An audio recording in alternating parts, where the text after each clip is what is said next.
ওয়াসিম ভাইয়ের হত্যাকাণ্ডের প্রতিবাদে এবং বিচারের দাবিতে আমরা কালকেও আন্দোলন করছি। ভাইয়ের মৃত্যুর পর আমরা মিছিল করছি, এমনকি 1-1.5 ঘন্টা পর্যন্ত আমরা বিশ্ব রোড অবরোধ করে রাখছি।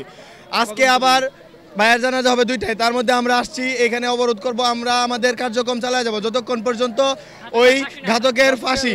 আমাদের দাবি ঘাতকের বিচার মানে ফাঁসি, বিচার 6 মাসের জেল অথবা যাবজ্জীবন, এগুলো আমরা মানি না, ডিরেক্ট ফাঁসি চাই।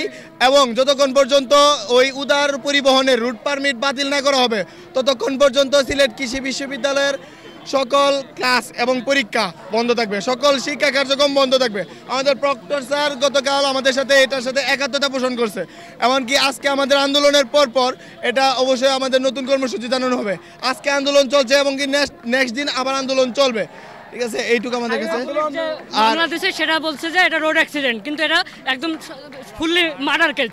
কিন্তু এই হায়ার যে মামলাটা দিছে এটা সর্বোচ্চ শাস্তি হবে 5 বছর, কিন্তু এটা প্রত্যক্ষভাবে মার্ডার করছে। সুতরাং আমরা ফাঁসি চাই। আমাদের সম্পূর্ণ চেষ্টা করা হয়েছে।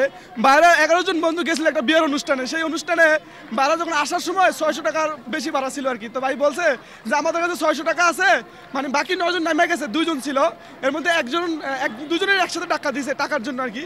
পরে একজন সরে গেছে, সে বাঁচছে, কিন্তু আরেকজন সে যখন দরজা আটকেছে, দরজার সাথে পা আটকে পরে সে পিছনের চাকাতে সে পিষ্ট হয়ে গেছে। প্রশাসন বলতেছে এটা রোড অ্যাক্সিডেন্ট, সড়ক দুর্ঘটনা, কিন্তু এটা সড়ক দুর্ঘটনা না, এটা মানে পরিকল্পিত হত্যাকাণ্ড।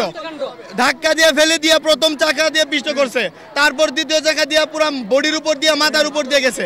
এটা পরিকল্পিত, এর চাইতে পরিকল্পিত হত্যাকাণ্ড আর হইতে পারে না। এর সুষ্ঠু বিচার এবং তদন্ত আমরা আশা করতেছি। আর ছাত্র সমাজ যতদিন পর্যন্ত বিচার না হবে এটার আন্দোলন চালায় যাবে। সারা বাংলাদেশে প্রত্যেক দিন হত্যাকাণ্ড হইতেছে, সড়ক দুর্ঘটনা নামে হত্যাকাণ্ড চলতেই আছে। এর বিচার চাই, এর একটা সুষ্ঠু মীমাংসা আমরা চাই। ততক্ষণ পর্যন্ত আমরা ছাত্র সমাজ রাজপথে আছি, রাজপথে থাকবো। আর এরকম দেখা গেছে প্রত্যেকদিন কিন্তু স্টুডেন্টই মারা যাচ্ছে, ম্যাক্সিমাম সমস্যা দেখা যাচ্ছে স্টুডেন্টই মারা যাচ্ছে। তো দেখেন যারা অনার্স করতে আসে, গ্রাজুয়েট করতে আসে, তারা লাস্ট হয়ে বাড়ি ফিরছে। জিনিসটা কত প্যাথেটিক, অথচ তার কোনো বিচার নেই। বঙ্গবন্ধুর বাংলাদেশ, সোনার বাংলাদেশ, শেখ হাসিনার বাংলাদেশে আমরা সুষ্ঠু বিচার চাই। এটার ফাঁসি না হওয়া পর্যন্ত আমাদের এই আন্দোলন থামবে না। পরবর্তী কর্মসূচি ইনশাল্লাহ আমাদের চলবে। ধন্যবাদ।